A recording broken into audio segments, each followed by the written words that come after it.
अस्सलाम वालेकुम स्टूडेंट्स, आज हम करेंगे चैप्टर नंबर 7। चैप्टर नंबर 7 है आप लोगों के पास fundamentals of geometry. Last time हमने इसकी एक्सरसाइज नंबर 7.1 कर ली थी कंप्लीट। आज हम इसके स्टार्ट करेंगे एक्सरसाइज नंबर 7.2। 7.2 करने से पहले मैं आप लोगों को चंद एक शेप्स के मुतालिक बताना चाहूँगी कि आपके पास कौन कौन सी शेप्स होती हैं। फॉर एग्जांपल आप लोगों को ट्राइंगल का तो पता ही है। ट्राइंगल आपके पास जो होता है वो 3 साइडेड होता है, ठीक है। ट्राइंगल की आपके पास कितने साइड्स होती हैं? 1, 2 एंड 3 साइडेड। जो 3 साइडेड आपके पास होती है चीज़, उसे हम कहते हैं ट्राइंगल। ज़रूरी नहीं है ट्राइंगल आपके पास इस शेप का हो, आपके पास इस शेप का भी ट्राइंगल हो सकता है, बस उसके साइड्स 3 ही होनी चाहिए। 3 साइडेड्स को हम कहते हैं ट्राइंगल। इसके अलावा आपके पास 4 साइडेड भी ये शेप होती है जिसे हम कहते हैं क्वाड्रिलेटरल, ठीक है। 4 साइडेड में आपके पास स्क्वायर्स भी आते हैं, रेक्टेंगल्स भी आते हैं और ये आपके पास क्वाड्रिलेटरल्स भी आते हैं, ठीक है। नेक्स्ट है आपके पास पेंटागोन। पेंटागोन का मतलब होता है कि उसकी साइड्स 5 होंगी। अभी मैंने 3 साइडेड बताया, 4 साइडेड बताया, अब आपके पास जो नेक्स्ट है वो है 5 साइडेड। तो 5 साइडेड आपके पास क्या होता है? 5 साइडेड आपके पास ये 3 साइड्स हो गई और ये इसकी हो गई 2 साइड्स। तो टोटल इसकी साइड्स कितनी बन गई हैं? 1, 2, 3, 4 एंड 5। तो इसे हम कहते हैं पेंटागोन और इसकी साइड्स होती हैं आपके पास 5। नेक्स्ट है आपके पास हेक्सागोन। हेक्सागोन आपके पास कैसा होता है? हेक्सागोन होता है आप लोगों के पास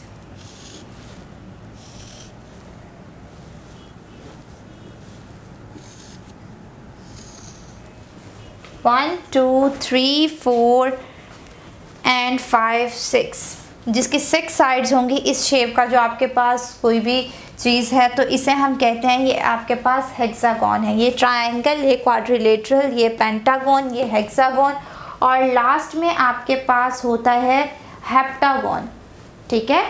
हेप्टागोन की आप लोगों के पास जो साइड्स होती हैं वो होती हैं टोटल 7, ठीक है। वो आप लोगों के पास होता है ऐसे। ये आपके पास तो 3 साइड्स हो गई उसकी। 3 के बाद अब हमें 7 करने के लिए इसके 4 साइड्स चाहिए,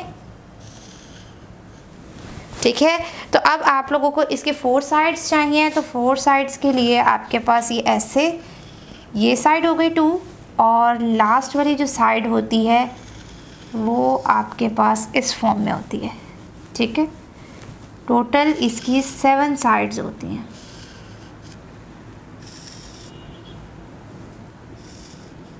अब आप इसके ज़रा साइड चेक करें, आप थोड़ी सी शेप चेक कर लीजिएगा। यहाँ से ख़राब हो गई है, बट आपके पास ये बताना मेजर ये था कि साइड्स की 7 होती हैं। तो यहाँ पे देखें 1, 2, 3, 4, 5, ठीक है। यहाँ से भी थोड़ी सी चेंज है, ओके। आप देखें 1, 2, 3, 4, 5, 6, 7 साइड्स है, तो इसे हम कहते हैं हेप्टागोन। ये हमारे पास heptagon, first triangle, second quadrilateral, third आपके पास जो है ये होता है पेंटागोन, हेक्सागोन और ये है आपके पास हेप्टागोन। अब आप लोगों ने जो इस एक्सरसाइज में पढ़ना है इन डिफरेंट शेप्स के बारे में और इनकी प्रॉपर्टीज़ से रिलेटेड पढ़ना है। ज़्यादा आपके पास यहाँ पे पैरेललोग्राम जो होता है वो यूज़ होगी। तो पैरेललोग्राम आपके पास क्या होता है? पैरेललोग्राम की जैसे आपके पास रेक्टेंगल होता है, उसके 2 साइड्स यानी लेंथ सेम होती है और ब्रेथ दोनों की सेम होती है। बिल्कुल वही चीज़ है आपके पास पैरेललोग्राम की, बट डिफरेंस यह है कि आप रेक्टेंगल को सेम इस फॉर्म में ड्रॉ करते हैं, बट पैरेललोग्राम आपके पास इस फॉर्म में होता है, ठीक है। इसकी भी ये दोनों लेंथ सेम, ब्रेथ और इसकी भी वो प्रॉपर्टी इसकी सेम है, बट यहाँ पे शेप थोड़ी सी चेंज आ जाती है। ये बिल्कुल स्ट्रेट है, ये इस साइड से, मतलब थोड़ी सी आप लोगों ने लाइन को बेंड करके इस साइड से फिर ये ड्रॉ करना होता है। अब आप यहाँ पे, अब हम स्टार्ट करते हैं इसकी एक्सरसाइज नंबर 7.2। थोड़ा सा मैंने आप लोगों को ये इसका इंट्रोडक्शन बता दी कि ये शेप्स आपके पास क्या होती हैं और हेक्सागोन आपके पास क्या होता है, हेप्टागोन आपके पास क्या है, पैरेललोग्राम क्या है। तो बाकी आपके पास जैसे जैसे क्वेश्चंस में और कोई नई चीज़ आएगी तो वो मैं आपको पहले बता दिया करूँगी और फिर उससे रिलेटेड क्वेश्चन करवाऊँगी। आज आपके पास 7.2 का जो क्वेश्चन नंबर 1 है वहाँ पे उन्होंने लिखा हुआ है find the value of unknown from the following parallelograms. आपके पास पैरेललोग्राम्स की डिफरेंट शेप्स गिवन है। उन्होंने कहा है कि आपने देखते हुए बताना है कि आप लोगों ने यहाँ पे क्या चीज़ फाइंड करनी है। तो सबसे पहले जो आपके पास इसकी फर्स्ट शेप गिवन है, फर्स्ट शेप है आपके पास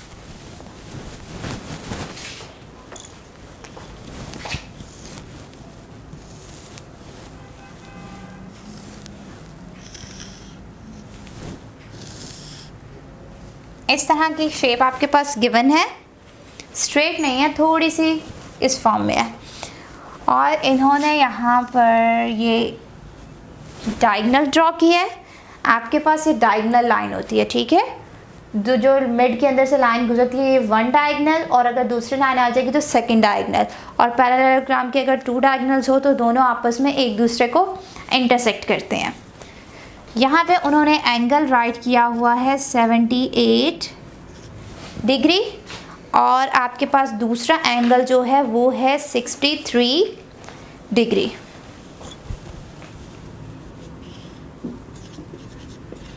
ठीक हो गया। उन्होंने कहा है आप लोगों ने ये वाला एंगल, इसको नेम दिया हुआ है ई का, और ये वाला एंगल इसे नेम दिया है आई थिंक सो एफ़ का। हाँ जी, आपको ई का नेम दिया गया है और एफ़ का नेम दिया है। और उन्होंने कहा है कि आप लोगों ने ड्रॉ करके बताना, बल्कि फाइंड करके बताना है कि ये दोनों एंगल्स आपके पास किसके इक्वल आते हैं। तो अब अगर आप लोग चेक करें तो यहाँ पे सबसे पहले तो नेमिंग दे ले शेप्स की, ठीक है, नेमिंग दे ए बी सी डी, आप ऐसे भी दे सकते हैं, LMN की फॉर्म में भी दे सकते हैं, कुछ भी दे लें, A B C and D। मैंने इस फॉर्म में इसको नेमिंग दे दी है। अब आप लोगों ने चेक ये करना है, जैसे हमने लास्ट टाइम 7.1 में किया था, जो हमने एंगल्स चेक कर रहे थे कि आपके पास कहीं इंटीरियर एंगल्स बन रहा है या फिर आपके पास वो जो डिफरेंट एंगल्स थे, ऑपोजिट एंगल्स, कॉरेस्पॉन्डिंग एंगल्स, इस टाइप के एंगल्स को आप लोगों ने पढ़ा था। तो यहाँ पर आप लोगों ने देखना है कि हम क्या एंगल फाइंड करेंगे, मतलब यहाँ पे एंगल्स कौन सा यूज़ हो रहा है। तो अगर आप लोग चेक करें तो 78 और 63 गिवन है, हमने ये और ये वाला एंगल फाइंड करना है। तो 78 के अकॉर्डिंग अगर सेम एंगल मैं चेक करूँ तो वो ई है, और ये आपके पास ऑपोजिट एंगल है, ठीक है। ऑपोजिट कैसे है, आपके पास पहले तो आप लोगों ने सेम ये पढ़ा था, वो पैरेलल लाइंस के अकॉर्डिंग थे एंगल्स, लेकिन यहाँ पे आपके पास पैरेलल लाइन के अकॉर्डिंग नहीं है, यहाँ पे पैरेललोग्राम की बात हो रही है। तो अगर आप लोग इसका पेज नंबर 129 पढ़ लें, क्योंकि 129 पे उन्होंने पूरी प्रॉपर्टीज़ पैरेललोग्राम की बताई हुई है, जहाँ पे उन्होंने एंगल्स के बारे में भी बताया है कि आपके पास यहाँ पे थर्ड प्रॉपर्टी गिवन है। अगर मैं आपको दिखा दूँ तो ये देखें, आपके पास पेज नंबर 129 के ऊपर प्रॉपर्टी नंबर 3 गिवन है कि two pairs of opposite angles are congruent. Congruent का मतलब है कि ये आपके पास इक्वल होते हैं पैरेललोग्राम के अंदर। तो यहाँ पे ऑपोजिट एंगल्स ये हैं, ये दोनों एंगल्स ऑपोजिट हैं, इसका मतलब है कि ये दोनों एंगल्स आप लोगों के ऑपोजिट एंगल्स मतलब ये ऑपोजिट डायरेक्शन में, ठीक है। मेजरमेंट एंगल ए एंड ये आपके पास जो एफ वाला एंगल है ये ऑपोजिट है, ये तो आपके पास ऑपोजिट नहीं है, क्योंकि ऑपोजिट का हम लोगों ने जो उधर पढ़ा था वो कॉन्सेप्ट ये था कि आपके पास एक डायरेक्शन यहाँ पे जा रही थी और एक डायरेक्शन यहाँ पे, ठीक है। यहाँ पे अगर आप लोग चेक करें तो इसकी डायरेक्शन आपके पास इस साइड पे एंगल बता रही है, और अगर आप इसकी चेक करें तो इसकी डायरेक्शन आपके पास इस साइड पे, मतलब ये अंदर की तरफ है और ये इस तरफ आ रहा है, तो आपके पास ये ऑपोजिट एंगल्स हो गए हैं, ठीक है। तो अब आप लोगों ने ऑपोजिट एंगल्स को राइट करना है। ये मैंने बता दिया कि ये सेम होते हैं, तो सेम के हिसाब से जो आपके पास बनेगा, सबसे पहले आप लिख देंगे आपके पास क्या है, A B C D is parallelogram. ये आपके पास एक पैरेललोग्राम है, उससे इनको आइडिया हो जाएगा कि two sides and two sides इसकी इक्वल होती हैं। उसके बाद आप लोग यहाँ पे करेंगे ऑपोजिट एंगल्स लिख लें, measurement angle F equals to measurement angle A। अब ये मैंने अभी आपको ऑपोजिट एंगल्स का बताया कि ये वाला एंगल और ये वाला एंगल है, तो इसे आप मेजरमेंट एंगल मैंने A की बात की है और यहाँ पे मैंने मेजरमेंट एंगल D की बात की है। आप चाहे F की बजाय यहाँ पे जो वाला आपने नेम बाहर दिया हुआ वही राइट कर लें, ठीक है। Measurement angle D equals to measurement angle ए।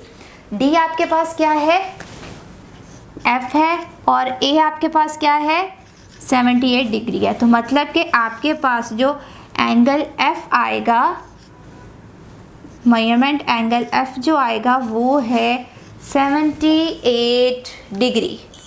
ठीक है, आपके पास जो एफ का आ जाएगा वो आपके पास 78 डिग्री आ जाएगा। तो यहाँ पे मेरे पास आ गया है 78 डिग्री, जो कि मैंने फाइंड कर लिया है।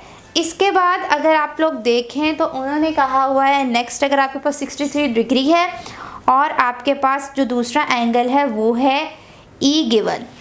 ठीक है, तो यहाँ पे देखें आपके पास ये वाला एक एंगल है और ये वाला एक एंगल है। तो इस तरह के एंगल्स आप लोगों ने वहाँ पे भी पढ़े थे, जहाँ पे मैंने आप लोगों को कहा था कि अगर आपके पास ये सेम इसी डायरेक्शन में, मतलब इधर अगर ये एंगल होता तो ये इसका ऑपोजिट होना था, लेकिन ये आपके पास सामने है। ऑपोजिट तो है लेकिन जगह भी इसकी डिफरेंट है, ये इधर है तो ये दूसरी साइड पे, तो ये आपके पास ऑल्टरनेट एंगल्स होते हैं। तो ऑल्टरनेट एंगल्स भी पैरेललोग्राम के इक्वल होते हैं। तो आपके पास ये मेजरमेंट एंगल सी इक्वल है मेजरमेंट एंगल बी के। सी आपके पास क्या है, ई, और बी आपके पास क्या है, 63 डिग्री। इसका मतलब है कि ये आपके पास एंगल जो इसका आ गया है वो है 63 डिग्री। ये मैंने ऑल्टरनेट एंगल्स की बात की है यहाँ पे, ऑल्टरनेट एंगल्स, और यहाँ पे मैंने बात की थी ऑपोजिट एंगल्स की।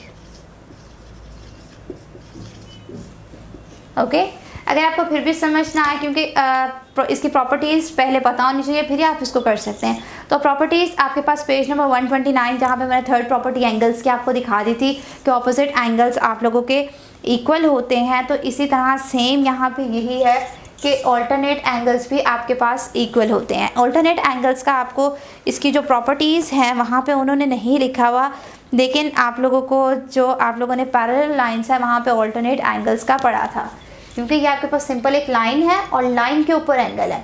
ये पैरेलल के ऊपर, यानी पैरेललोग्राम की ये 4 लाइन्स हैं, इनके ऊपर आपके पास जो एंगल्स हैं, यहाँ पे पैरेललोग्राम्स की प्रॉपर्टीज़ को हमने चेक किया, ऑपोजिट एंगल्स। यहाँ पे आपको ऑल्टरनेट एंगल्स की मैंने प्रॉपर्टीज़ देखी, क्योंकि ये ऑल्टरनेट थे इसलिए 63 इक्वल्स टू ई के इक्वल आ गया, तो ई का आपके पास एंगल 63 डिग्री आ गया। तो इस तरह आपके पास हो गया है क्वेश्चन नंबर 1 का पार्ट नंबर 1 कंप्लीट। और आई होप आपको ये क्वेश्चन समझ आ गया होगा, लेकिन फिर भी अगर आपको कोई भी मसला हो तो आप मुझसे पूछ लिया करें। और अगर आपको मेरा करवाया हुआ मैथ समझ आ रहा है और मेरी वीडियोस पसंद आ रही है तो इन्हें लाइक कर दिया करें और कमेंट भी कर दिया करें, और ताकि मुझे आपका रिस्पांस मिलता रहे कि आपको किस हद तक ये चीज़ें पसंद आ रही हैं और कहाँ पे मेरा फॉल्ट है, और कहाँ अगर आपको कोई चीज़ या किसी भी क्वेश्चन में कोई मसला हो तो आप मुझसे पूछ लिया करें, वो भी मैं आपको जितना जल्दी हो सके बता दिया करूँगी। Thank you.